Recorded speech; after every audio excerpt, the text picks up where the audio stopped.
why you're coming. Anyway, it didn't take long after looking into the situation with Derrick's case to understand that injustice was done. Here a guy put his life on the line for us, and especially there in Afghanistan.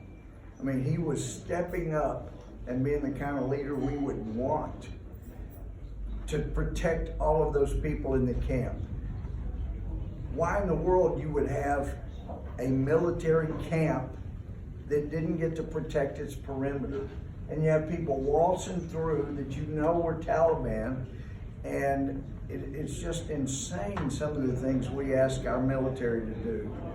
So I know there's some that say, yeah, but there was a trial. Well, there wasn't a fair trial.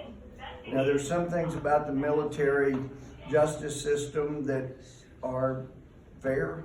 Article 32 investigation, the defendant gets to be there with an attorney. Don't get to do that at a grand jury, but it all comes down to a jury. And I had jurors tell me in the Army, look, we all know why we're here. It's because the commanding general sent us here to be on the jury to convict the guy, and if the general hadn't wanted him convicted, he wouldn't have ever sent the charges down here that he signed. They all know. And so, anyway, you didn't get a fair shake.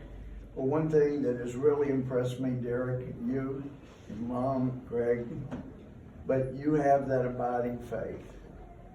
And that was obvious. I don't know where you were in your soul when you got started in Afghanistan, the first time, second time, third time.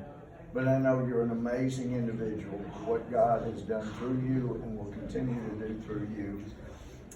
Some people try to say, well, you know, we're told that all things are good, and that's not what is accurate. It's all things can work together for good for those who love the Lord and call according to his purpose.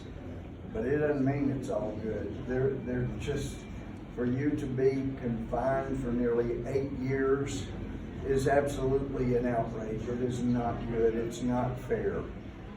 But as Elijah was saying, I just know that you are going to be used as an instrument of good.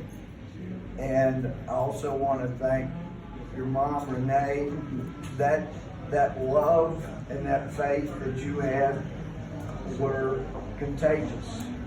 And it was contagious to me, and at both of the hearings where we testified, it was contagious with the people that were sitting there listening to the testimony. So not only, it's not just thank you for your service, thank you for your patience in a system that finally worked, but it's not done yet. We have a letter we're going to try to get a lot of signatures of members of Congress on both sides of the aisle to sign, asking the president, number one, and this was at Colby's recommendation, and Colby, it was wonderful working with you and being part of your case in both hearings.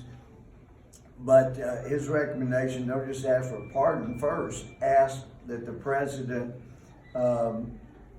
vacate basically the findings and the sentence in the original case. That would mean there was no case.